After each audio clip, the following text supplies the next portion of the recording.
Welcome to The Blast Zone, the podcast where we dig up the bombs that shook Hollywood and try to find out why they went up in flames. This week, we got to steal 50 cars in one night. But first, we got to vibe out to Lowrider. This is Gone in 60 Seconds.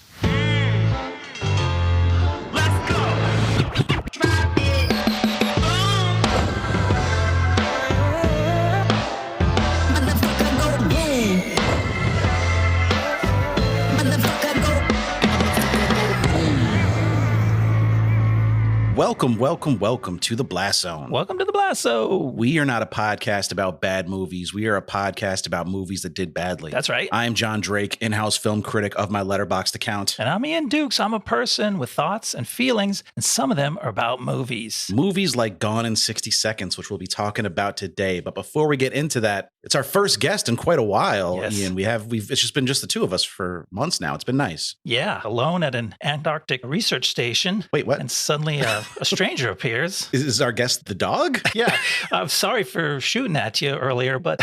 Let me introduce our guest this week. He's a dear friend of mine and Ian for years now. He's very funny. You can find him on Twitter. We'll put his @ in the show notes. It's niche internet micro celebrity Ron Iver. Oh. And full disclosure, Ron, I told you that we introduced Haley that way, yeah, but we didn't. I lied to you. Oh my God. No. How'd you introduce her? I don't remember. As a, like, 21st century villain? Something like that. No, I think just like Twitter personality, but I wanted to call you a niche internet micro celebrity. Oh, you gotta like make up shit when you introduce people, just like it's the Duke of Calgary, Ron Iver. The heir to the Trader Joe's fortune. Yeah, Ron's dad was actually Joe Iver. He's the trader. I want a cool catchphrase. Like, I'm dad. I don't know. With a question mark? I like that. I'm dad? I'm dad? Yeah. No, I think that would work well. Don't you have like a hummus-related catchphrase already that we should be using in here? This is my hummus that I made. I was hoping that maybe my hummus thing could be something a little bit more snappy, like, that ain't hummus. Ooh, that's got a little sass to it. It could be used for anything. It's not just like food. Someone's like, oh man, like someone yelled at me when I was in Target. That ain't hummus. It's anything bad.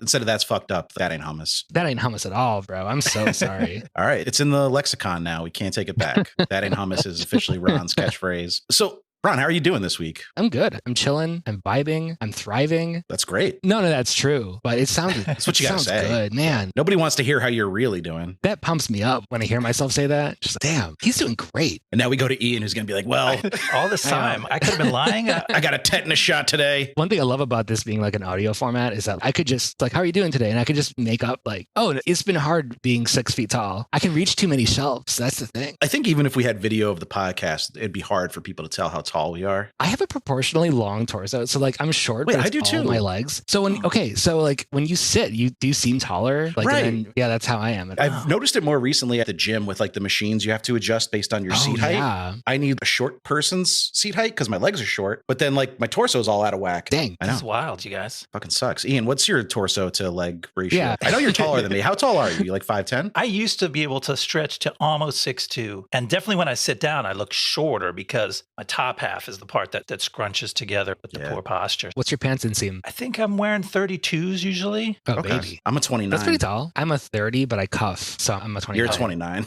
But finding a 29 is not easy. I get my jeans from Mugsy because they have 29s available all the time. Oh, that's good. Luckily, we can introduce our first sponsor, Mugsy. Mugsy. If you're looking for pants, use code BLASTZONE at checkout. Yeah. Nothing will happen, but you can use it. It'll give them ideas maybe, and they'll call us. Yeah, Mugsy, hey, sponsor us. We love you guys. What is this crap in the coupon code field? We had 14 people try to use this code today. And a lot of angry emails. Why is everyone saying Blast? Is this a threat? Is this a Gen Z thing? Look up Blast Zone on TikTok. What's happening? I'm being swatted with Blast Zone.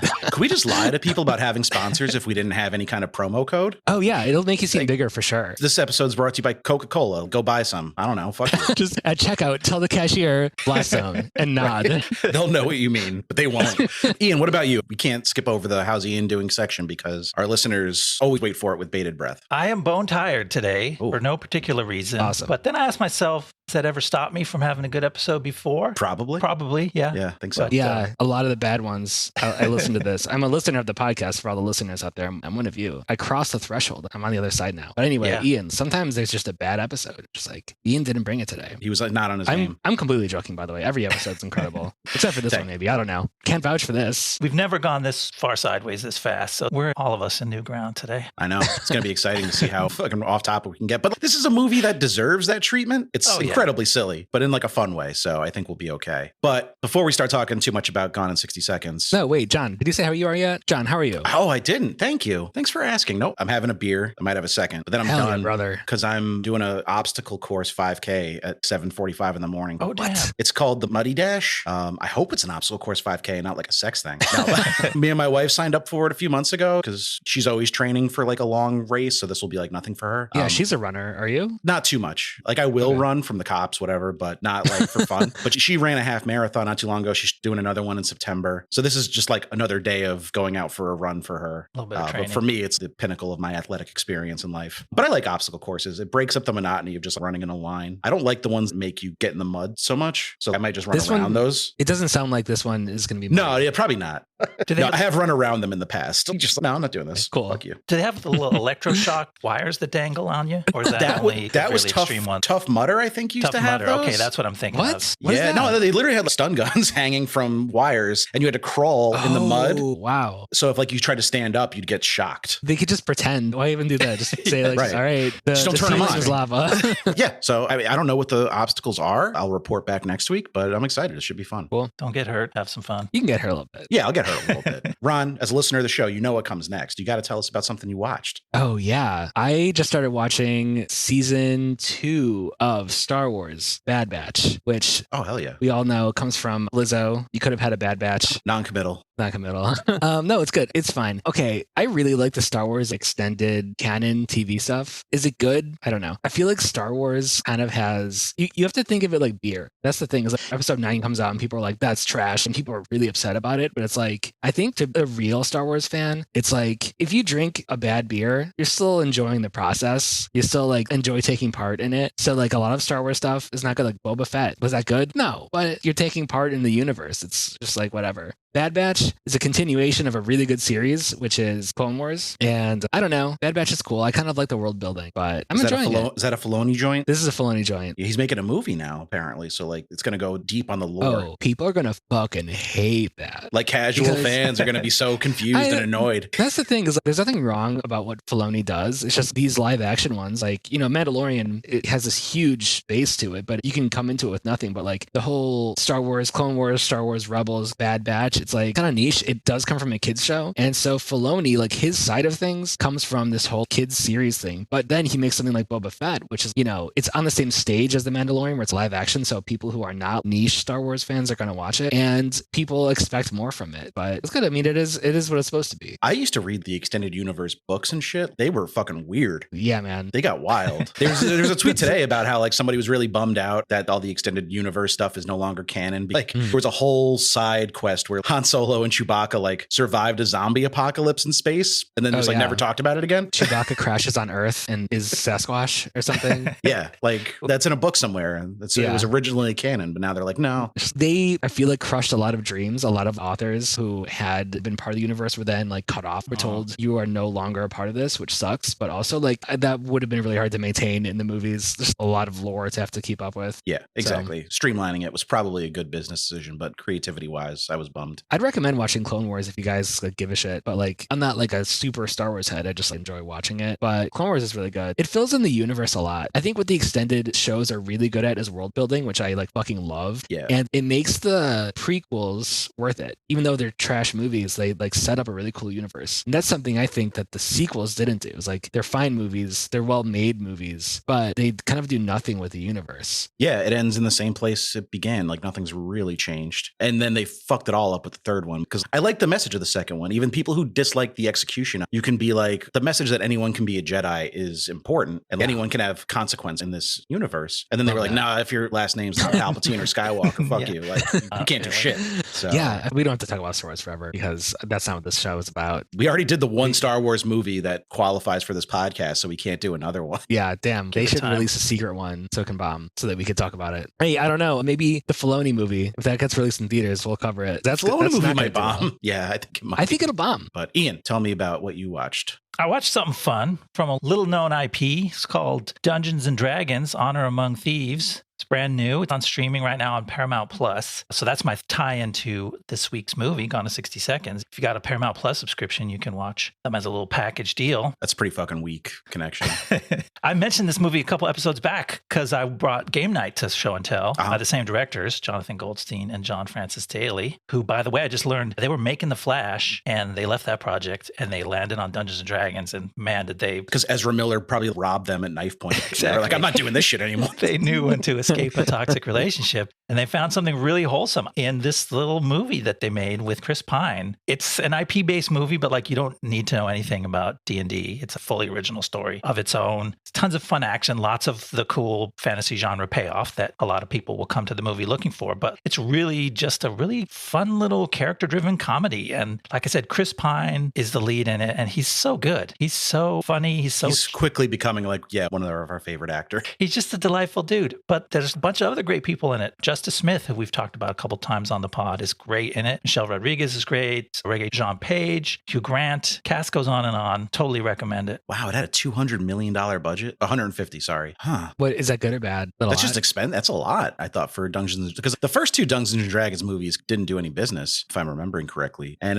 this one only made 200, so that's probably a bomb. It might be, but it's still in theaters, even though it's on streaming. Yeah, that's true. So I wonder how the economics will work. And the reviews are great. Yeah, I really want to see it. It sounds like a blast. And I like the tone those guys have in their movies. Did you ever play? A little bit back in the day. Yeah, I always wanted to. I never got a chance. I didn't have any friends that were into it. Did you play, Ron? Here and there in high school. My friends and I would like pour over the books. We had like the DM's Guide, Monsters Manual. And then there were a couple times when we would like really start, but then it was just like, we didn't feel like following the rules. And we ended up just kind of like freewheeling it. And then I played once at a brewery down the street. That was very cool. It was like, I played a pickup game that was like super fun. Oh, that's neat. Oh, so let me tell you about what I watched. Wait, let's set this up. John, what did you watch this week? Thank you, Ron. I watched a new show on Hulu called The Class of '09, which is kind of flying under the radar considering the cast, I think. So the two stars are Kate Mara and Brian Tyree Henry, one of our favorite actors. And it follows a FBI trainee class from 2009, obviously, present day, and then like another 15 years in the future. So it's following three timelines at once. It's a little hard to kind of suss out where they're going with it. I just finished the third episode before we started recording, and they're releasing it weekly. So it's not like something you could just binge watch right now. It's dealing with like kind of a Minority Report situation. There's some new technology that one of the recruitees has been developing that will help with investigations, but then it gets to the wrong hands at the Bureau and they start using it to set up like a surveillance state. That's as far as I've gotten. Like, I don't really know what the end game is here yet, but it's really well acted. It's just so dour. There's like no levity in it at all. No humor. It's just straight up grim, which I'm kind of like sick of. I think they could serve to make it a little more enjoyable to watch. I'll be honest, like if it doesn't pick up in like the next episode or two, I might have to bail. I like heard of it, but I didn't know it was about FBI. I was kind of excited. I'm a high school class of 08, so I was like hoping that maybe it'd be like everyone's listening to Soulja Boy or something. Right.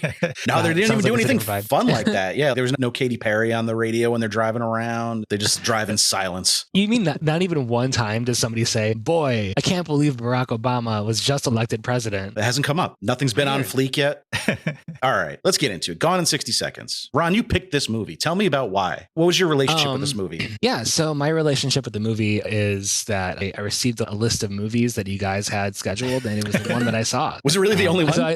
So I feel very close to it. No, I mean, I watched it when I was a kid. That truly is the reason I picked it, but also, I don't know, I used to really love it as a kid. I don't even know why, but I became like a car guy when I was like 10. Started getting like Road and Track and stuff like that, and I was like addicted to, there's like on the back page, like the very last page, they had a chart of all the car stats and stuff like that. I'd memorize, like an Audi TT that has like a 0 to 60 of 4.9 seconds. Like baseball cards for cars? Yeah, exactly. It was so stupid. I don't know why. It's like I'm just such a fucking nerd. But now I don't care as much about cars because that is like a money thing, which I do not have. Yeah, that's one of those hobbies that you really need to be rich to enjoy. It's so fun to be a car guy when you're 11. You're just like, like when I have a job and I have $1 million, like I'll just buy a Ferrari. Like no big deal. Or get triples. It's better with triples.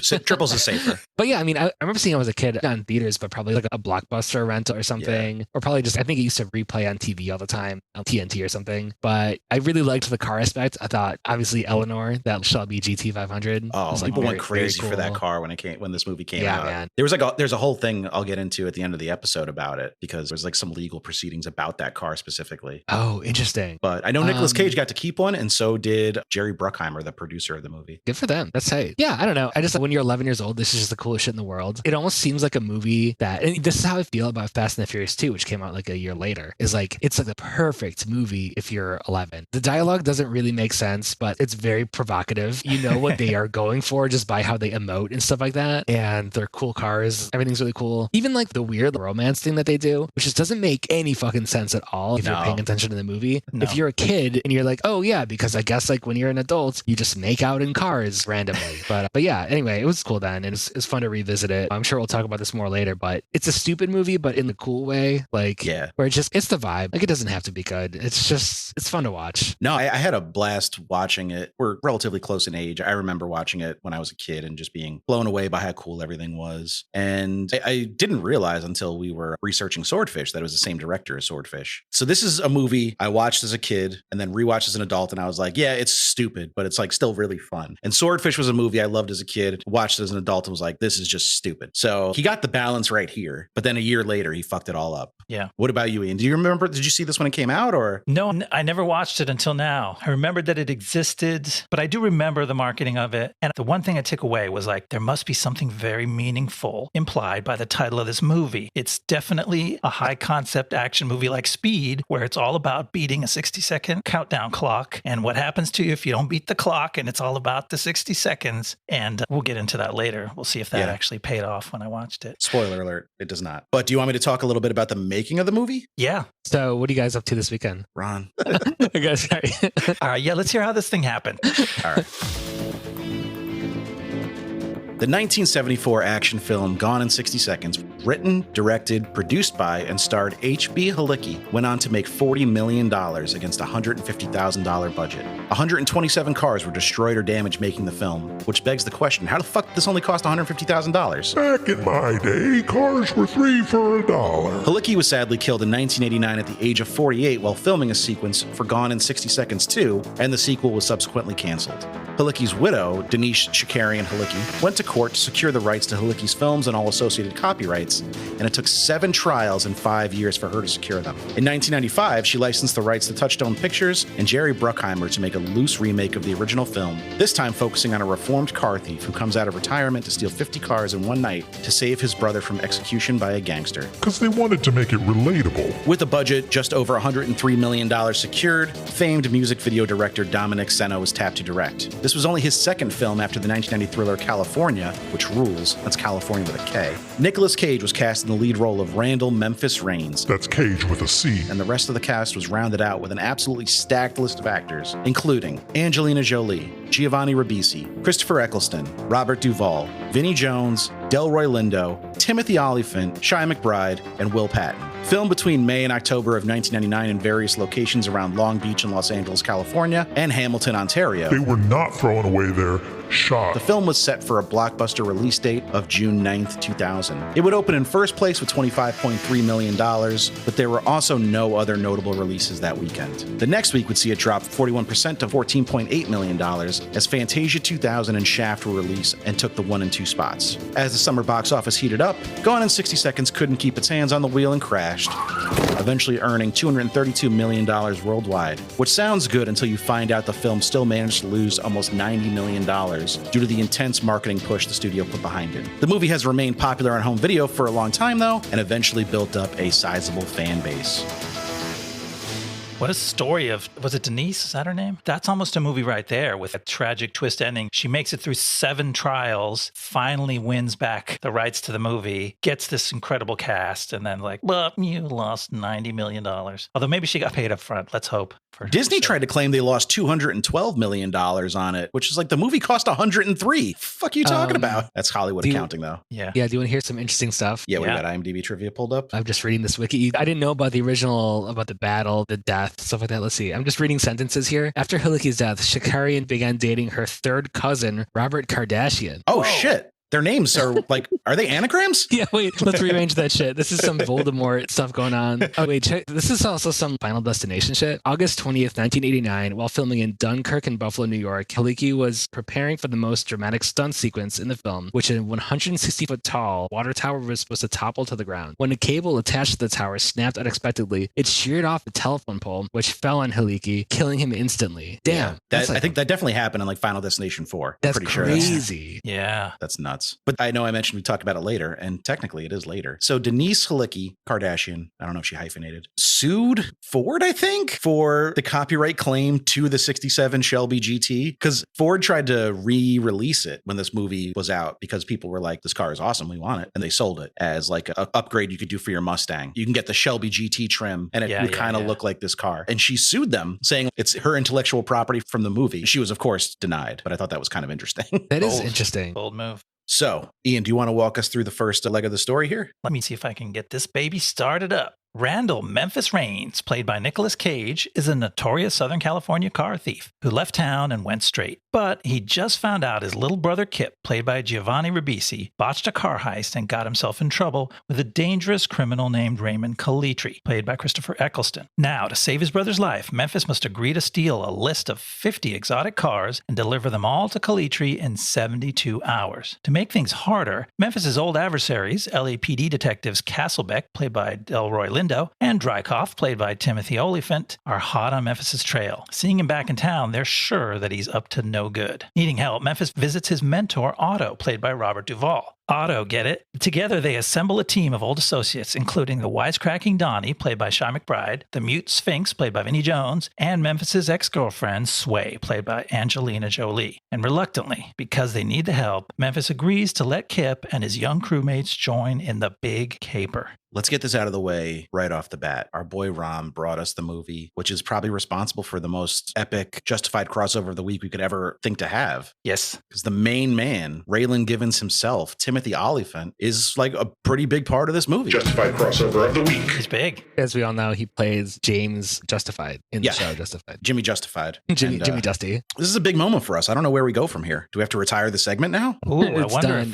That's why I chose this movie. I was sick of it. I wanted to shut it down. Son of a bitch. They're coming back now. We're going to have way more opportunities. There's a new season coming in July. Oh, that's true. A whole other generation of actors. Yeah, do we close this book and restart it with Sopranos or something? No, we're keeping it going. Let's keep it going. It's been brought up in several of the emails we've gotten lately as a part that people like about the show. So I'm keeping it. Okay. And fuck you for even suggesting that we get rid of it, Ian. I know it was my idea.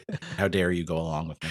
Yeah, I deserve that. This movie starts really interestingly with that whole like basically street race thing. And I feel like there's this one thing they do a couple times in the movie where it's like people showing off basically ruins them. Like it happens here, it'll happen later. We talk about it. I don't know if this is foreshadowing for maybe stuff that's going to happen later on. It doesn't seem connected, but it's just like a trope that they like using to introduce conflict. But I thought that was interesting. The movie starts with Kip is stealing the Porsche. They're doing fine. They smash a window to steal it. So it's like, right. He drives it out of the showroom. And then I guess he sees someone in a Civic or something and he wants to race and they like street race. And then because he's doing this extremely risky thing, the cops pull him over and that's what starts this entire thing. Right? Yeah. Like that spoils the initial, that's how this entire conflict starts, is that having to steal 50 cars was already an objective of other characters that were not Nicolas Cage and became Nicolas Cage's problem after they were like caught street racing in the beginning. And I feel like there are a couple of moments in this movie when they kind of use that trope. And the guy in the Civic wasn't even like being a dick. No, he was just trying he was just minding his business with his girlfriend. And they start hitting on his girlfriend and then fucking race him out of nowhere. Right. Like, yeah.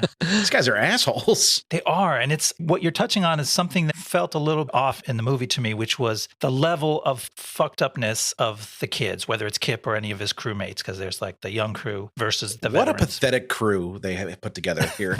But at other times, they're competent and they're good. And that's why, to me, this really stood out. Kip does the most unprofessional, most jackass, reckless thing in the middle of the biggest heist of his young career. And it's like, what is this supposed to tell us about who this kid is? And then he tries to make his brother breakfast and he can't even make toast without burning it. Dude, he makes the most fucked up looking breakfast I've ever seen. What the hell is he doing? Honestly, there was that one moment he's like deglazing something with beer, and you're supposed to think, oh, like what a dirtbag for cooking with beer, but it's actually like in real life not a bad thing to do. No, but I don't think it had caught on in like the mainstream yet in 2000. Yeah, but to deglaze a sausage and egg scramble is a little edgy cooking. I don't know. Yeah, you can't really deglaze eggs. It's kind of a weird thing to attempt, but it drives home the point. This guy doesn't know what the fuck he's doing. No. I feel like there's this inconsistency where they do want to portray Kip as this fuck up in the beginning, where he is really reckless and kind of doesn't have a hold of his life with the street race, the cooking, his nasty apartment and stuff like that. But then I feel like he keeps it under control after that. Like they try to paint him as this one thing and they just kind of forget about it the rest of the movie. Yeah, they're like, we did the setup. We can abandon that. And like his crew stays fuck ups. He's got the guy who can only get sandwiches or whatever, who steals the drug dealer's car. He's got the surfer looking dude who gets shot. Those guys suck. They're terrible criminals. But he kind of, him and Scott Conn, whatever his name is. Yeah, Tumblr. In the movie, maybe. Tumblr. They carry the weight for that crew. But even the Keanu Pizza Boy kid has a couple missions where he actually does something successful. Like he runs the little radio frequency decoder that steals the garage door opener for the Escalade later. And he's like on the ball in that little mission. So they're not consistent. It does seem like a funny nitpick that we're now hammering on this movie for what. I do think it reflects that the screenwriting is complex. We'll talk about just how many characters we introduced and how many subplots and things there are. But at their essence, they're very practical. They're like, we need to get this piece of plot accomplished, and whatever it takes, we'll do it. We'll make the characters do something weird 1 minute, something good 1 minute, something terrible the next. It's like the movie's got to keep moving. And you know what? They get us to the finish line. So yeah, kind of works. I did want to talk about the crazy similarities between this plot line and Swordfish. Can we get into it a little bit? So please. Reformed criminal, now working a dead-end job somewhere with a heavy yellow filter on the screen for some reason,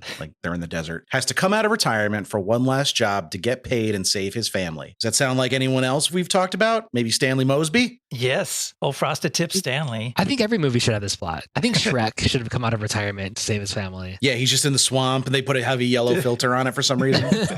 All the animals come up to his door just like, Shrek, we need you for one last job. Donkey got caught boosting cars. They're going to kill him. Farquaad's going to kill him. But I'm retired.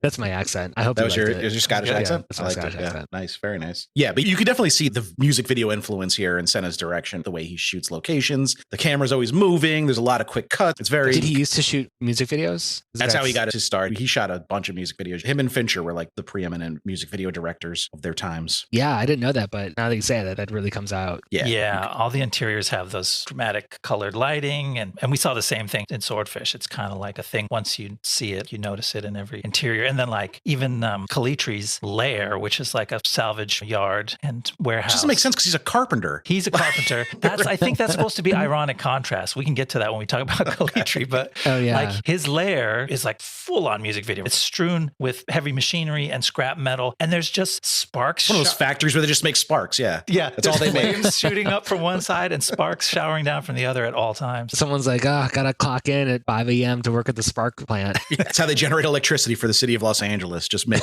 tiny explosions happen all day. That's why they have the LA Sparks. I think like for these music video directors turned movie directors though, wouldn't it be funny to just have Missy Elliott in her full I Can't Stand the Rain outfit just like in the movie? Because like you used to direct music videos, let's put some flair in it. Just so, like happening in the background. Yeah, just like the garbage bag and the goggles thing, like that whole outfit. That would be sick. That. Just have her being like one of the crew. I don't know about this, but she's dressed like that. Oh, can I just say, speaking of music, that I threw my back out working to that intro song, whatever that is. Holy shit. Do we know who that was? Bob, no. I don't know. Is that? Oh, are you asking me? I didn't. No, that wasn't a rhetorical question. Yeah, I really don't know. You know who that was? Father John Misty. Yeah, no, he was still playing drums for Fleet Foxes at the time. No, that song ripped. That was a great intro. It was pretty. Yeah, it was. I expected more butt rock from it, though. I was a little disappointed with the lack of butt rock. I like some Fuel would have been on the Fuel should have been on the soundtrack, like Edema. I like the soundtrack. I don't even remember what it was, but I remember being surprised that I think it did have a couple different genres in there. There's a lot of hip hop. Yeah, a decent amount of hip hop, which was cool, and it wasn't bad. Some of that. Yeah, I don't even know what you call that EDM that was popular at the time. That was like trip hop, maybe techno. Oh yeah, God, there was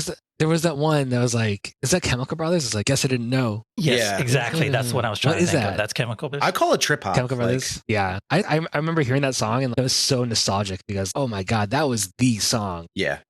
Let's talk about this cast. Yeah. This cast fucking rips. I think Nick Cage is really good in this movie, honestly. Like, he kind of hits all the right notes for me. Yeah. I think he's got like a world weariness that like fits the character's place in life and his frustration with his brother, but you could see he's concerned. Like, he goes full Cage a few times, but I think that's super effective to like kind of hold it for when you need it. Exactly. Yeah, it's very well used. Good Cage. I was interested in Angelina Jolie's casting, or at least the use of her. So in my head, I thought she was like a superstar at this time. I guess obviously at the time when someone's filmed could be earlier than when someone actually blows up. And especially the time when someone is cast can be far earlier than when someone blows up. Sure. Like what happened with Jamie Foxx in Miami Vice. Like he was cast and then he got an Oscar and he changed his whole shit up. Like he won. Oh yeah. But she hadn't done Tomb Raider yet, that's what I consider her crossover into A-list. Like she was getting a lot of good reviews for her performances at this point in her career, but she wasn't like leading a lot of movies. It was like Gia and Girl Interrupted, which are Bone Collector was kind of a big movie that I still really enjoy. But yeah, like she was doing those type of movies and getting good reviews, but she hadn't been pegged as like a leading actor yet. She ended up bringing a lot of star power because I think by the time this came out, I wonder if people were more familiar with her and were more willing to show up to the theater to see that. And then, and she doesn't play that big a role. Like she has a lot of gravity in the movie. Like clearly she's very important, but they still don't give her a lot of screen time. She doesn't have a lot of lines. Like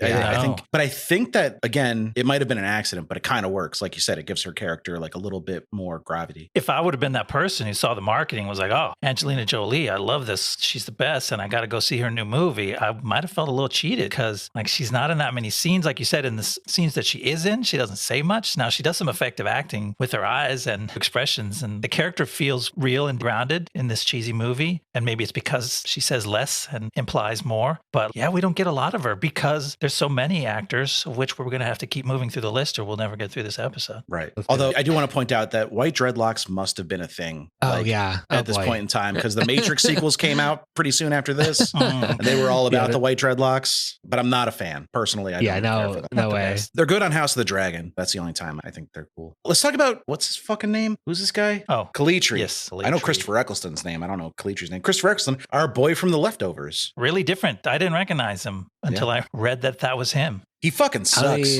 He sucks as a person? In this movie. Like, he's pretty bad. He talked about it too. He said people come up to him on the street all the time and yell at him that you were terrible and Gone in 60 Seconds. And he was like, I know. I think it's a really poorly written character anyway. Yes. But I don't think he's a great actor. It's not his fault. Yeah. This character is so bizarre. His motivations are extremely unclear. Like he gets 49 cars, but he's going to throw it all to hell for one car. He's going to kill everyone. I don't really get what he's going for. And he's a carpenter and it comes up in a hilarious way late in the movie. I was laughing out loud. I was LOLing. I only picked up on that on the second pass, is that this is supposed to be dramatic irony, that this guy who's driving this whole plot through his evil, petty vindictiveness is the one guy who loves wood amidst people who revere steel, right? He's the adversary. I love wood. You got to do my gold member. Because like Memphis, the hero, doesn't just steal cars because he's good at it. He is an absolute car nerd. He is in love with a car named Eleanor for his whole life. He's running a go-kart thing, even like as his exodus.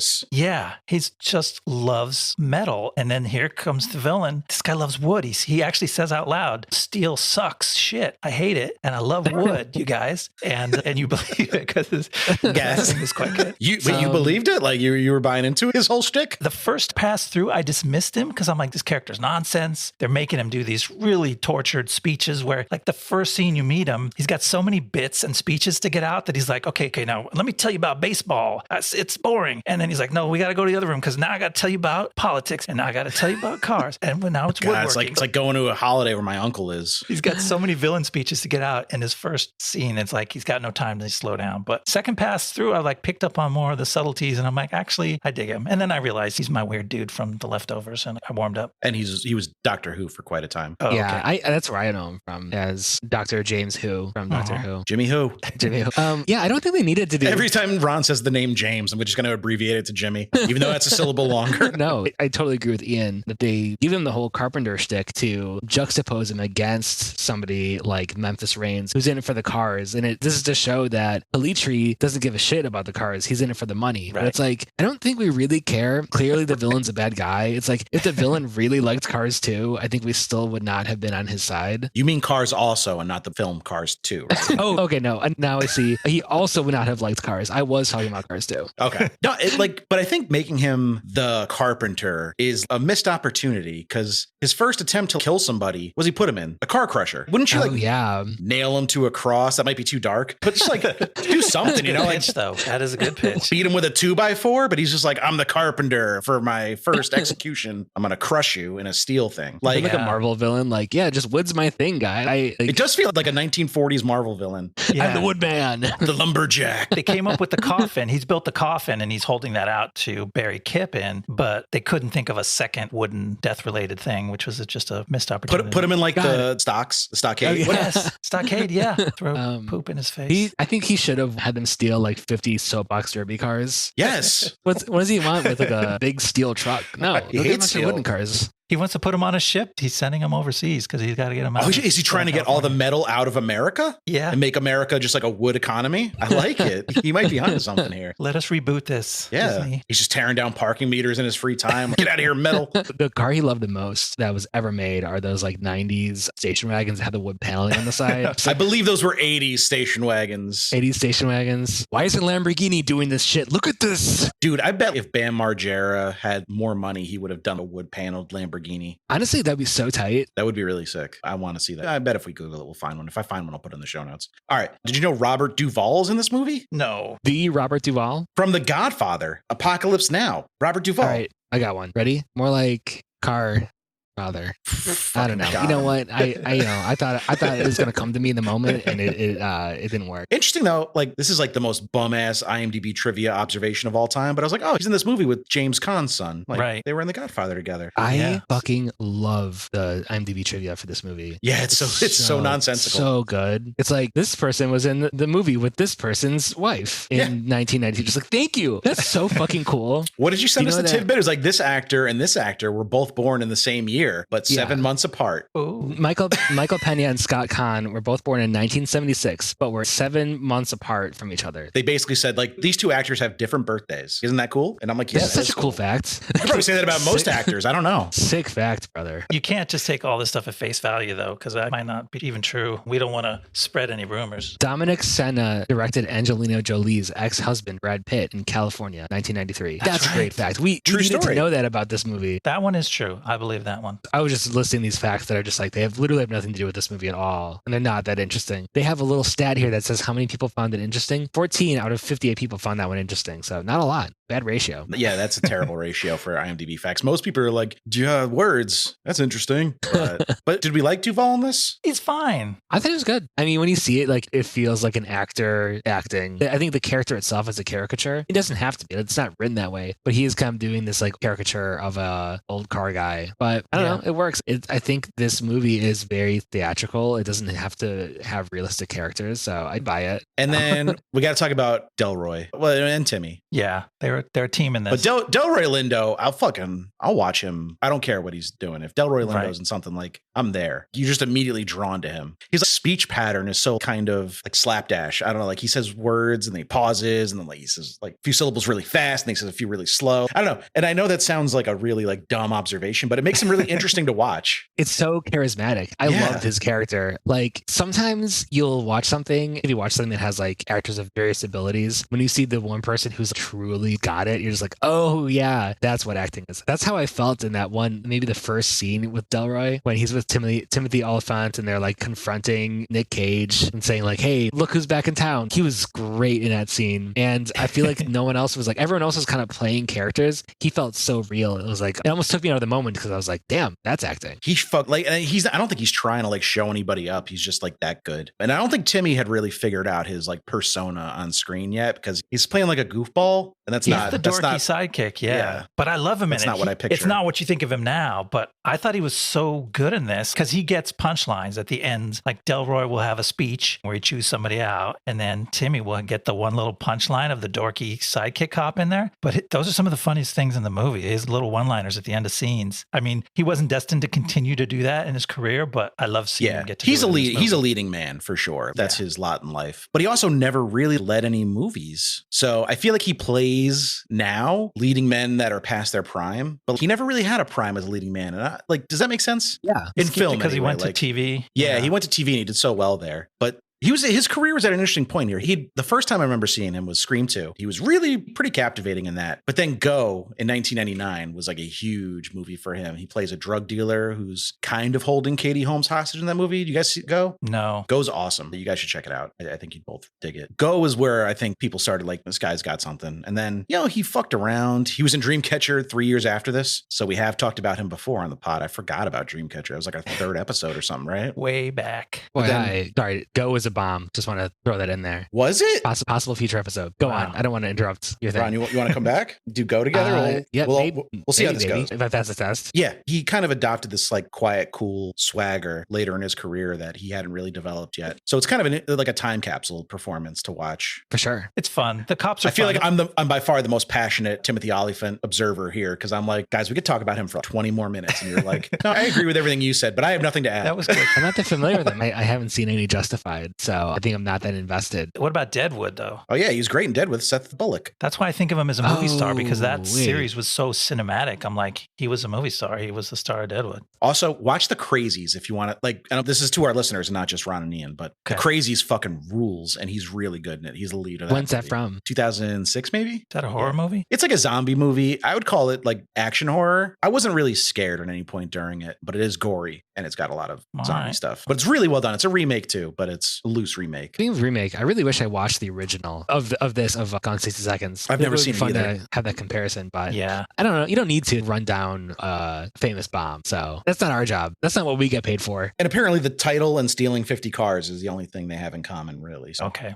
Wanted to do a quick shout out to Chi McBride, because I'll never turn down more Chi McBride in my life. He's fucking amazing. So funny. So good. Pushing Daisies. Pushing Daisies rules. I was going to say Boston Public is where I first encountered Chi McBride. I loved him on that. He played the principal and he was fucking great, but not a very comedic performance. So then like when I started discovering his movies, I was like, oh, this guy's hilarious. That's kind of his role in this, but he has dramatic chops too, but he's mostly asked to be comic relief here. And I think he nails it. Yeah. He's funny. Vinnie Jones doesn't say a lot. He gets one pretty, I like that moment. It's a trope too, but I dug when he finally gives this long impassioned soliloquy. Yeah. That was silly. It was super silly, but it was funny. That was really funny. That last scene is so Fast and Furious coded. Oh my God. I swear to God. I was like, first of all, that made me look up when this came out, and I didn't realize it came out. I swear to God, did that scene happen? I meant to look this up. At the end of Fast and Furious, cut this out if this is not true. Didn't it end with somebody being injured at the end of Fast and Furious and somebody's feeding somebody, or am I just combining the two and that's just like a Gone 60 Seconds? No, I think you're right. That sounds familiar. You guys keep talking. I'm going to look up Fast. Also, do you want to know who turned down the role of Dominic Toretto? It was offered to him. Who? Timothy Olyphant. God damn it. You won't shut up about this guy. I don't know about that. I swear to God. Not big enough. Unless they weren't originally trying to make Dom Toretto be like a big gruff guy. I don't know. That would have been weird. He was not a big dude, but he had a menace to him. If you watch Go or The Girl Next Door, you'll see that like he can play kind of a quiet badass, but he turned it down because it was too similar to this movie. He'd already finished filming this and he was like, nah, this movie's too similar. I don't want to get caught up being like the car racing guy. I get it. Worked out okay for him. But not like he auditioned for it. They offered him the role and he said no, which for an actor at that point in your career, not that Fast and the Furious was going to be a huge hit. Like no one realized that it was going to be a big thing. It was supposed to be like a $40 million little fuck off action movie. And it turned into, here we're still talking about it 22 years later. Okay, to revisit this thing. Okay, Fast and Furious did not end in a barbecue scene, but it had that one in the middle. But yeah, you're right. That was so Fast and Furious. Fast 5 definitely ends with a barbecue scene though, where everyone's like somebody's injured. Because I remember The Rock shows up. Yeah, you're right. so Fast and Furious coded. I guess Fast and Furious is Gone 60 Seconds coded in that sense. Right. Yeah, you're right. I got it backwards. Fast and Furious also using nitrous. Fast and Furious also has cars. I think it's just complete ripoff, honestly. I don't think any movie had cars before this one. So was there anything else from this section we wanted to go over? Or should I get into the middle of the movie? Please go on. Yeah, let's just drive on. That was pretty labored, Ian. They all are. Let's hit the gas. Memphis's plan is to steal all 50 cars within the last 24 hours of Calitri's deadline, so the cops never have time to catch on. But in the meantime, he and the crew get busy scouting their list of targets. Memphis identifies his dream car, a 67 Shelby Mustang GT he calls Eleanor, as the one he'll save to steal last of all. Elsewhere, detectives Castlebeck and Drykoff, sorry, follow a lead and stake out one of the fancy new Mercedes targeted by the crew. They spot Memphis as he scopes it out, but when he doesn't steal the car, they don't move in. Later, on a dark street, Memphis and Kip are ambushed by a rival gang of car thieves led by Johnny B, played by Master P. Oh, that was like a nice little, that was like lyrical in a way. Yeah, that was nice. The Raines brothers run away but get hemmed in at a local diner until they pull a clever prank that gets Johnny B's gang arrested by some nearby highway patrolman. The next morning, the detectives pay a visit to Otto's shop and tense moments ensue, but the crew manages to hide any evidence of criminal activity and the cops again leave without making a bust. Then the day of the big boost begins. Things go smoothly as the crew steals car after car and loads them onto Calitri's container ship. But in the evening, when Memphis goes to steal that Mercedes, he senses something wrong and bails out. He calls everyone back to Otto's shop with the bad news. The cops are watching the 3 Mercedes on their list, and there's no way to steal those cars and complete their mission. I just want to say, if I missed something, please feel free to correct me, but is there any good reason for the Johnny B storyline to even exist at all? No, I think that you can tell that they do a lot to just add conflicts. Like, it almost feels like they were trying to fill time. So, for example, there was the one scene, the guy steals like the drug car. There's a car sitting out, supposed to be for like a drug deal. The guy takes it, and it adds all that tension when Delroy comes and like almost catches them with a car full of heroin. And that it doesn't affect the outcome of the movie. It really is only an issue for maybe 120 seconds or something like that. But they add random things in to add conflicts, almost to make it like the Odyssey, when it's just kind of like a series of conflicts over and over again just to try to get to the end. Did you just compare Gone in 60 Seconds to the Odyssey?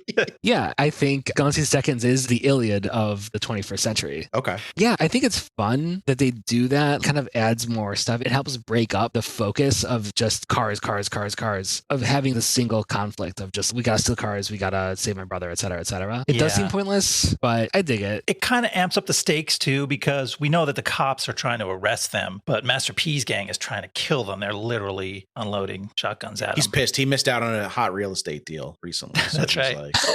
Harrison Ford was about to sell him a nice house in Bel Air. I don't know why I'm talking about Master P for the second time in 3 months, but here we are. He's a little better in this movie than he was in, what did we even call that movie with? Hollywood Homicide? Hollywood Homicide. It's already fading from my memory. We didn't title it. What do you mean, what did we call it? We consented to call it by its preferred name. No, he wasn't like jarringly bad in this movie like he was in Hollywood Homicide, but this movie is way better than Hollywood Homicide. Yeah, it's formulaic like you're just pointing out, but unlike Hollywood Homicide, which took aim at certain tropes and just kind of half-assed them all, this movie knocks them down. It sets them up. Sometimes it's laborious because you see them coming, you see where each one's going to have to play out, but it's actually pretty skillful screenwriting. They execute on everything they try. Tropes are tropes for a reason. Like, they work. They're good storytelling devices. What Hollywood Homicide failed to do is give us something in their place that was captivating. They were like, we're not going to do all these tropes. We're going to have an extended 25-minute sequence about real estate. I was like, no, that's not the way you undermine screenwriting cliches. You have to give us something equally captivating. I like that they throw that stuff in. It's not necessary, but it's fun. Like we were saying at the beginning, it's not a brilliant movie. But it's fun to watch, and it's fun to watch because it has these random. We'll get to it later. Like, the dog swallowed the keys, and now they gotta wait for the dog to poop it out. Oh, whatever. Like, that doesn't anything. It's not that much conflict. It's not even that funny, but it's just something else. It's like, what am I watching? One of the Beethoven movies?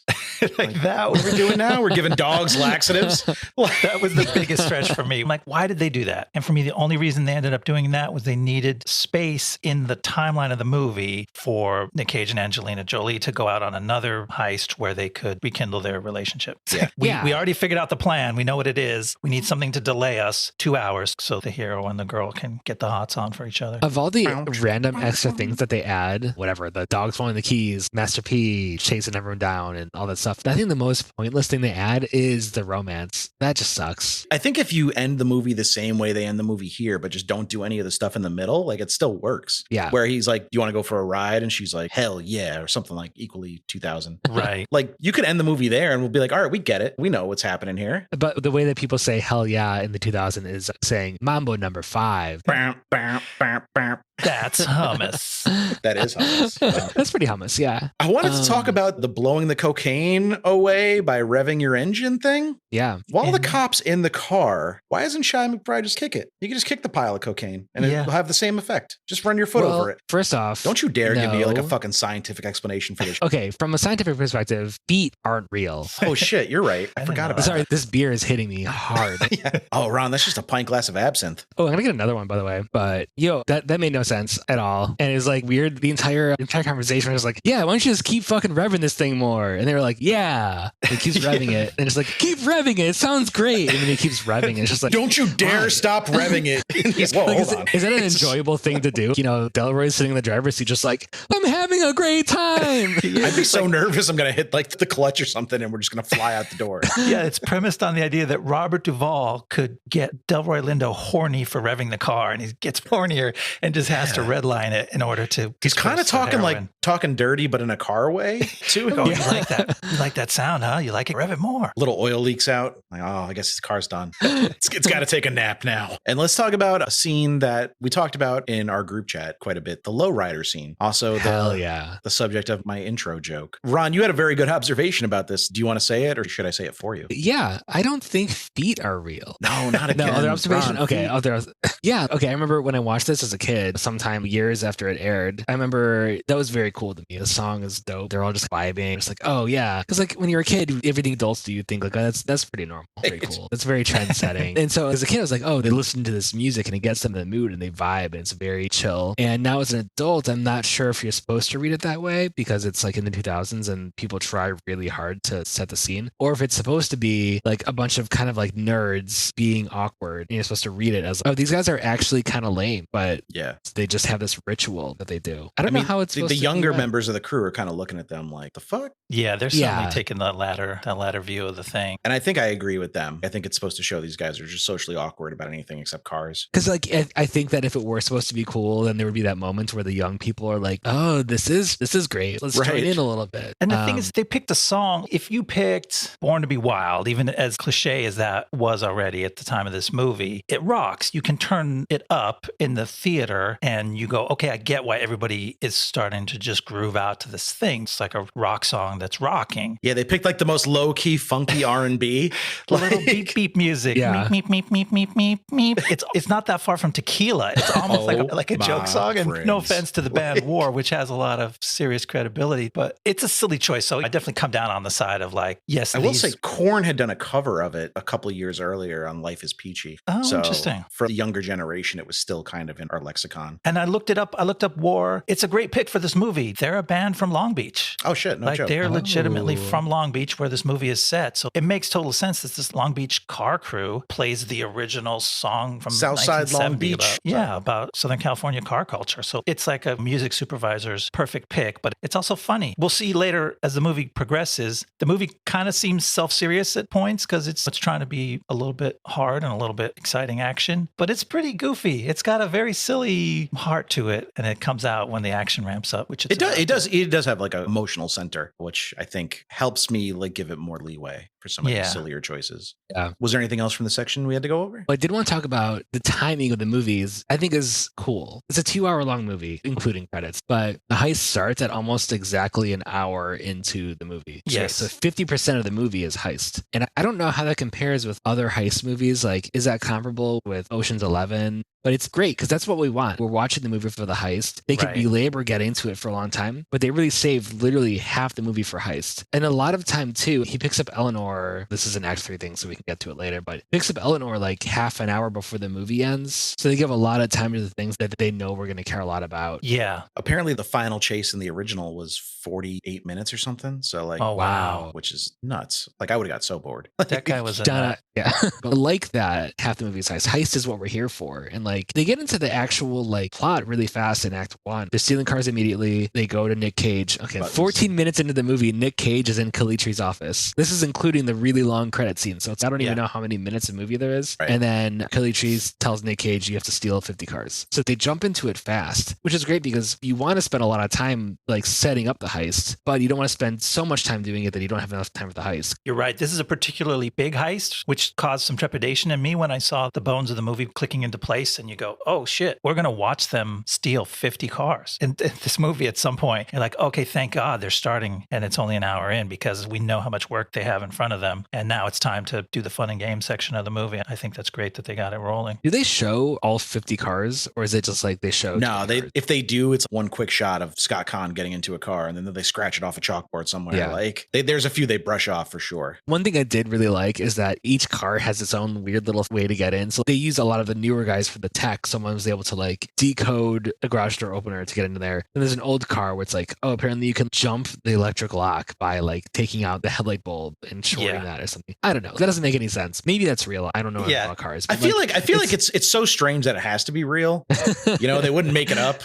I like that, the weird technical stuff where they have like little tricks to do like sneaky things. Like love seeing that. Yeah, it establishes, it's like a shorthand for saying you might think these guys are goofy, but they know what the fuck they're doing. Yeah. I did like the whole thing with the Mercedes though is kind of quaint by today's standards because they were like, oh my God, like these keys have a laser in them. It's such an obstacle for them. And it seemed very 2000. I was just like, what are we going to do? Yeah, it's like, they don't even grind these keys. They cut them with the laser. They're so accurate. We couldn't possibly steal one. Also not true. Like my car has one of those fucking fobs and you can just steal it with a switchblade. Yeah. So kiss my ass. What's your address? I'm never fucking telling you. I'm just going to come over with a switchblade. I'll take a free car. Ron, I'm 99.9% sure you don't own a switchblade. You're right. I do own an 8-inch Victorinox chef's knife. Yeah, that sounds right. I believe Solid. that. All right, Ian, do you want to walk us through the final portion of the movie? Yeah, here we go. Desperate to get their hands on the 3 Mercedes on their list, Memphis and the boys hatch a crazy plan. They're going to break into the LAPD impound yard and steal back 3 identical models Kip had stolen the week before. And the plan works. In the meantime, while stealing one car together, Memphis and Sway find time to rekindle their romantic interest. Unfortunately, Kip and his young friends nearly botch the theft of an Escalade and one of them gets shot. So Kip goes with his buddy to get medical treatment. Now, only one car remains to be stolen, Eleanor, the Shelby GT. But the cops have just figured out that the Shelby is Memphis's ultimate target, and they arrive moments after he boosts the car. Memphis leads the LAPD on a wild and woolly chase through Long Beach, ditches them in a chaotic shipyard, and launches himself off a ramp and over a traffic jam to finally arrive at Calitri's with the last of the 50 cars. But he's 12 minutes late, and Calitri orders his men to smash the car and kill Memphis. Thankfully, Kip shows up just in time to save Memphis, who then goes after Calitri. The detectives also arrive at Calitri's warehouse at the same time, and as they search for Memphis, Calitri gets the drop on Castlebeck. Just then, Memphis saves Castlebeck's life by pushing Calitri off a catwalk to his death, so Castlebeck agrees to return the favor and let Memphis walk. Memphis once again retires from a life of crime and tells Castlebeck where to find the other 49 stolen cars. Later, as the gang is hanging out enjoying some barbecue, we see that Memphis and Sway are back together as a couple, and Kip has bought, not stolen, his brother a ratty old Shelby GT he can finally enjoy.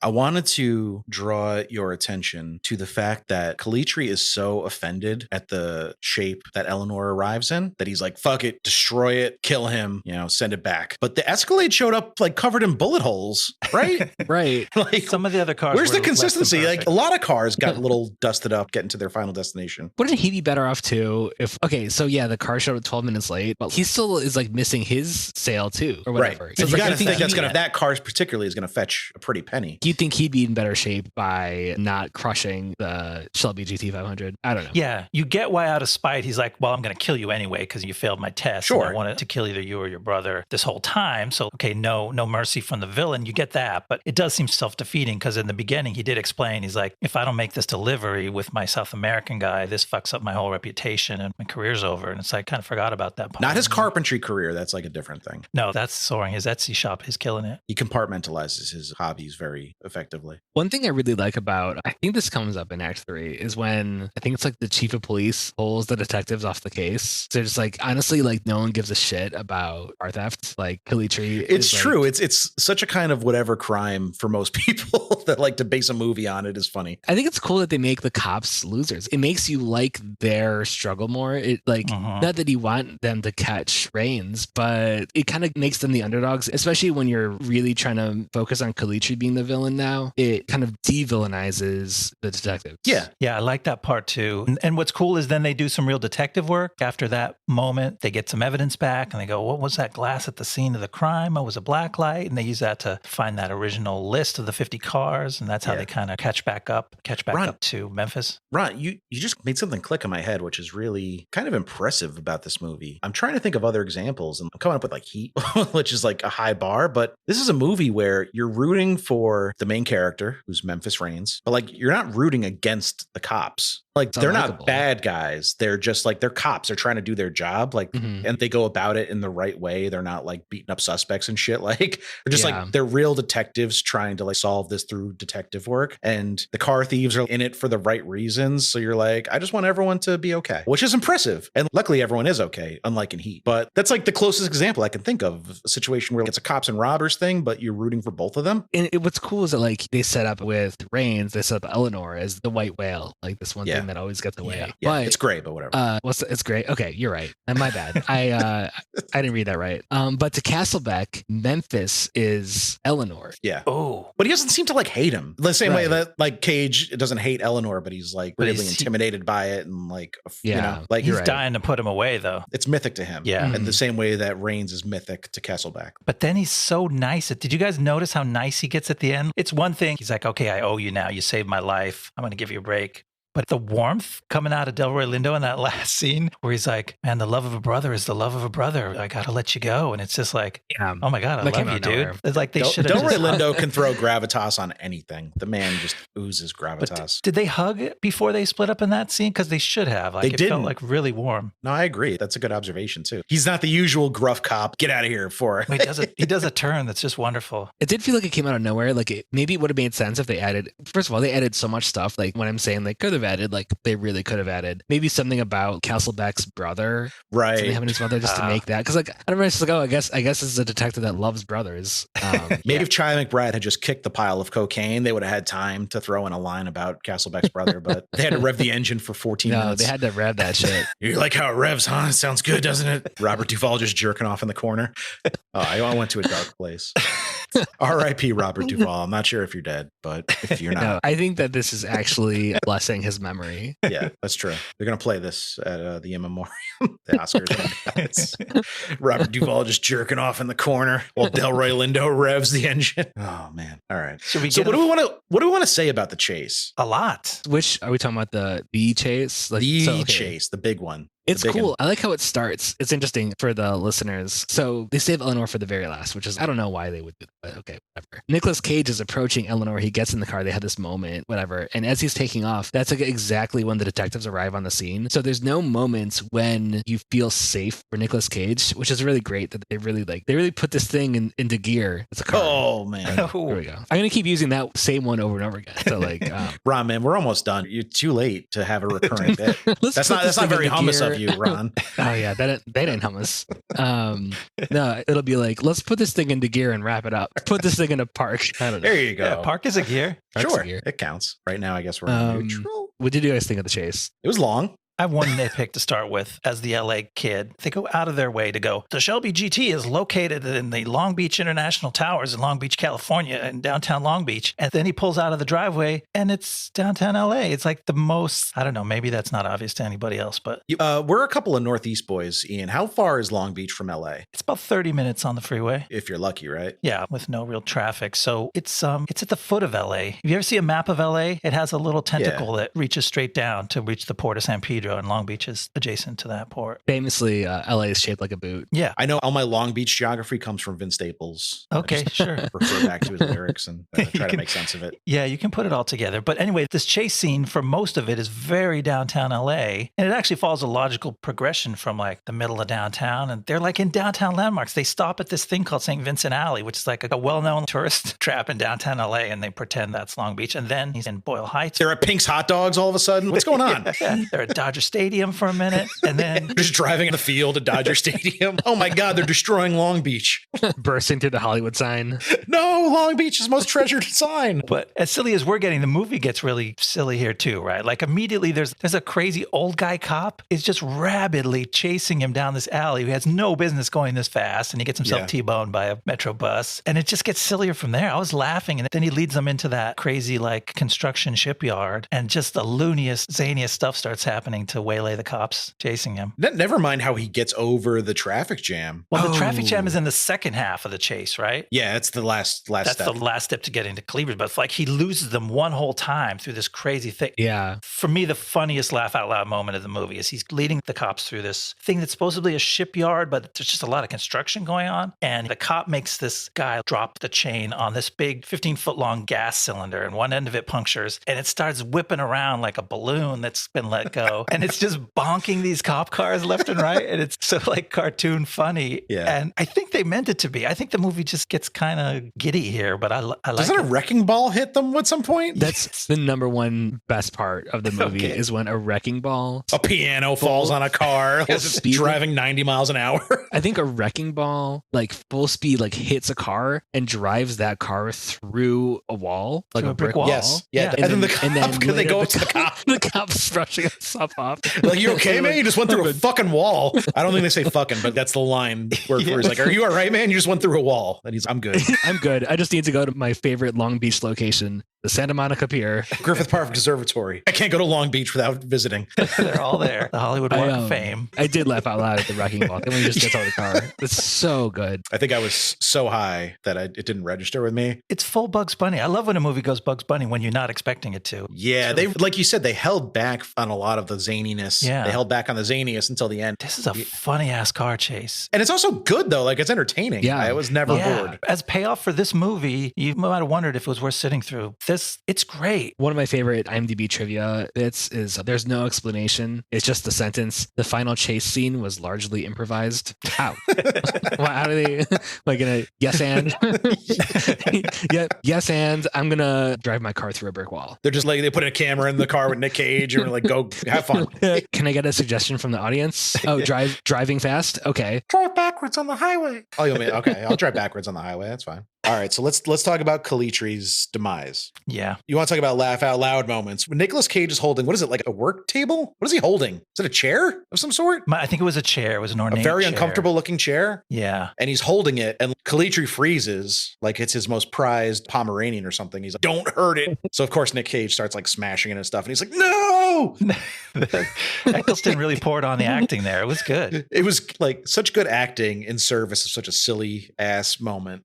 Yeah. So I'm at the scene right now. It looks like he's holding a chisel. Okay, so Eccleston is holding like a wood chisel. And then, I'm going to straight up, I'm looking at this right now. You can add an image of this to the show notes. There's no way that this wood object is anything. Like, it's just like those early sculpture. AI images where you can't even make out what something is, but it's like an amalgamation of things. Inspired by chair. That is what this, it's just cross beams holding nothing. Like, it is. It's kind of like just a square thing with some pieces going side to side. Ooh, what if, because violence isn't the answer ever. We know that. Mm-hmm. Instead of fighting, Calitri swings the chisel at Cage, and Cage just angles the piece of wood in such a way that he carves a beautiful thing. Eccleston stabs him with the chisel, but Cage's like, no. And he holds up the thing, and then he carves, ooh, like some nice molding there. This is impressive. And like it goes on for like 20 minutes, and then at the end, we have a very tasteful credenza or side table. A beautiful swan. Right. The chase scene was really interesting. Maybe this is the part that was improvised. Either way, I don't know what that trivia fetch was about, but it feels like every single 90s, 2000s action sequence was just like a lot of quick cuts, a lot of running across bridges. It's very disorienting, but I don't know. It does its job. Yeah, there's so many catwalks and bridges. It's like the fucking Mines of Moria. And steam pipes. This is this guy's carpentry workshop, and maybe also they do some scrap metal work. Why are there so many damn steam pipes everywhere? It's a hot spring. Yeah, isn't it supposed to be like it's a junkyard, but also like a steel forge or something? He's European. He's a Renaissance man. There's like sparks everywhere. It's just so many OSHA violations. Nothing's happening. It's just like sparks just fly out of things like constantly. Yeah. You know what? That's why I realized now that I was actually surprised. So then when Memphis kicks him off the railing and he goes falling to his death, Hans Gruber style, looking up at the camera, I was expecting expecting a fiery explosion. Weren't you kind of thinking like, this is a place of fire and sparks? But what we got is so much better. What we got is great. Oh God, love that. Wonderful irony. The man who lands in his own coffin. What's so funny, and this was maybe like the most laugh out loud moment for me, and I think it was supposed to be funny, maybe. It's not like funny bad. It's just like they show his coffin. They showed the coffin in the very beginning of the movie. And it's like Chekhov's gun or something where that's going to be a thing. I'm watching the scene right now. They show the coffin as he's falling, and you're like, oh, it's going to be one of those like deaths. He's going to land right in the coffin, and we're all going to be like, haha, that's funny that happened. And then just like hits the side and rolls off, which is so much better. Such a better way to do it. So much better. Maybe that was the improv. He's like, no, let me land kind of on the side and crooked. When he first showed the coffin to Memphis, I was like, that's too small for an adult man. Did anyone else have that vibe? Like, it seems small. And then I remember Giovanni Ribisi's like 5'4". So I was like, all right, that checks out. Short king. But not Nicolas Cage. You can't fucking put him in there. He would have broken out. Christopher Eccleston too. Sure, he's pretty tall. I feel like it's old timey. They buried people in pretty tight quarters. I don't like that. I want to be able to move around. I thought that this was going to be like 100% like a coffin flop moment. I thought that he was going to land in and go right out the bottom.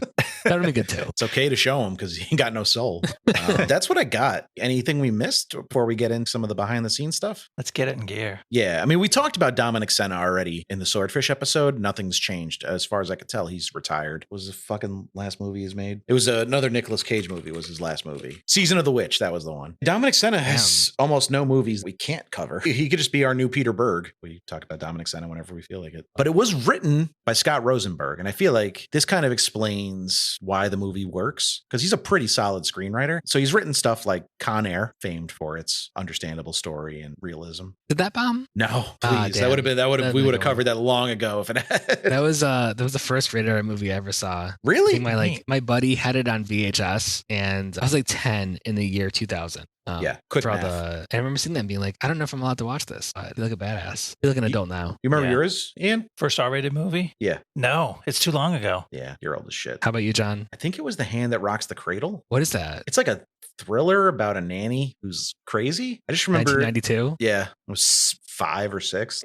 Unfortunately, not a bomb. Did really well. Fun no, it's a famous movie. It was just like on at my aunt's house, and I was like, "This looks cool." And I was traumatized, but I'm pretty sure it was that. But I watched a lot of horror movies way too young too. But like, I didn't enjoy them. I was always scared, but I was peer pressure. Like the Child's Play movies, I fucking hated. I was terrified of those movies, but I saw them all because I wanted to hang out with my friends. That's what they wanted to do. Yeah, I'm very easily susceptible. Anyway, Scott Rosenberg also wrote Disturbing Behavior, the Katie Holmes movie, High Fidelity. Oh, good movie. Yeah. And Kangaroo Jack. Okay. Jumanji and the sequel, the new ones, The Rock and Kevin Hart in them, and Venom. So bit of a mixed bag. He wrote the upcoming ludicrous Christmas film Dashing Through the Snow, which is going straight to Disney Plus. Why is Ludachristmas not in the title? Yeah, that's a big missed up. So Jonathan Hensley and J.J. Abrams both did an uncredited rewrite on the script. J.J. Abrams. Yeah. Oh. You might remember Jonathan Hensley from The Punisher. He was the director. Oh, okay. And writer, I believe, of The Punisher. So Scott Rosenberg did end up leaving the project partway through production because he was unsatisfied with the changes being made. Okay. So he still gets sole writing credit, but it wasn't exactly what he envisioned when he wrote it. It's so interesting. I wonder what the changes were. Like, I'm trying to think of things that are like J.J. Abramsy about this, but I don't know. Were there a lot of plot threads set up that weren't like satisfyingly resolved? Because that's a very J.J. Abrams trademark. The main plot. Oh yeah, no, everything was resolved. The dog pooped. Right, he did. Number one plot point. So that's really all there is. If J.J. Abrams wrote that scene, it'd be like he's not actually a dog. He's a powerful entity whose origin is unknown, and then we got canceled, and now we can't talk about it anymore. Oh, interesting. The Vincent Thomas Bridge was closed for an entire day to film that scene. Never happened before or since. Wow. Jeez. They've never. So the bridge has been in a bunch of movies. It was in Lethal Weapon, To Live and Die in L.A., City of Angels, Charlie's Angels, third movie about angels. Not sure which one. Angels in the Outfield. But this is the only time they shut it down for an entire day. But sadly, it's also the bridge Tony Scott jumped off to kill himself. Yikes. I saw they mentioned that in the IMDb trivia. It's so fun. And then it's just like, why are they like, that's not an important thing to say. I know, right? We love Tony Scott, though. We've covered a movie of his, right? Yes. We did True Romance. Yeah. And we'll do more soon. Domino is coming soon. Okay, cool. This was only Vinnie Jones's third movie. Oh, wild. Ever. He'd been in Lock, Stock, and Two Smoking Barrels and Snatch up until this point, and that was it. Strong debut, though, like those two movies. He's great in Lock, Stock. Yeah. Lock, Stock is a great fucking movie. Maybe not my favorite Guy Ritchie, but it's up there. So we covered Cage pretty recently with Lord of War. I don't want to spend too much time on him, but he was kind of in his prime here. He was doing good stuff. But He had a share of bombs in between this and Lord of War, which I guess is a good time period to cover. Post Lord of War, we kind of covered already. He did Captain Corelli's Mandolin, Wind Talkers, and Matchstick Men in between this and Lord of War. Those were all flops. He also did like National Treasure. He was making some moves. His most recent movie was Renfield. It only made $27 million and $65 million budget. Throw it on the sketch. It's going in the worst of 2023. There should be like a cage block where you just have like... we could totally do a cage block. Cage match, yeah, we'll pick them up. Cage match. Fuck yeah. Oh, we should do it in March. Cage match March. Cage match March. Wicker Man, that one. Wicker Man bombed. Bad Lieutenant, Port of Call, New Orleans bombed. The Weatherman bombed, which is a movie that's actually really good. That's good looking up. I think that's Gore Verbinski. Yeah, he's got some good bombs and some bad ones, so we could have fun with a cage match. Ian, we might be onto something here. All right, but we have to take a break from Cage for a while. We can't do any more Cage until then. Okay. So let's talk about Angelina, because this kind of came up during the review, so I have some more insight into here. After this, immediately was Lara Croft Tomb Raider and its sequel, but then she was also in some bombs. She was in Sky Captain and the World of Tomorrow. You remember that weird ass movie? Jude Law. Also Giovanni Ribisi, I think, was in that. She was in Alexander. Huge bomb, a terrible movie. The Oliver Stone, Alexander the Great movie with Colin Farrell that almost killed his fucking career. And then Mr. and Mrs. Smith was 2005. I feel like that was like a big moment for her because it started the Brangelina thing, but also it was a big hit and she was really good in it and also quite hot, which is some people care about that stuff. I care about the inner beauty. I do. I don't know why. I feel like the mid 2000s feel like the beginning of her like celebrity. Like she was considered a serious actor before that, and then she was considered a celebrity after 2005. Yeah, like I don't remember her being known for movies that much after 2005. Yeah, she would still act in them and pop up, but when it did, all the stories about the movie would be like Angelina and Brad got into an argument on set. It was all tabloid kind of distraction. But now she can get back to the movies. What's she up to now? Nothing. She's got 4 movies coming out, but that's not nothing. One of them's Kung Fu Panda 4. Hell yeah. That's a voice role, and one of them's Maleficent 3. So they don't have titles yet. We'll see if they happen.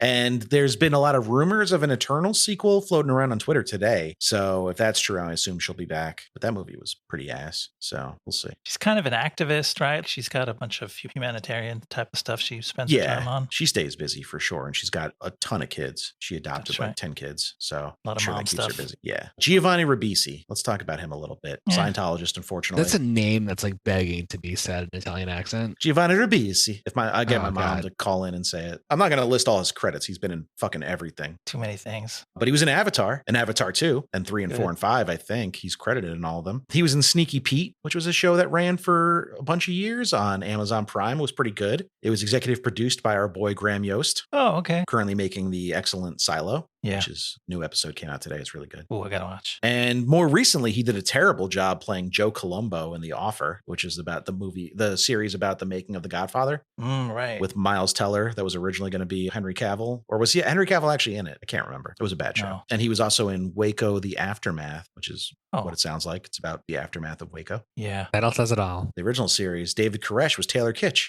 Oh, I forgot about that. Yeah, he was really good. He was really good in it. Fucking crushed it. One thing that I've noticed about the Blast Zone is that everyone's your boy. We got a lot of boys. Yeah. Who was your boy?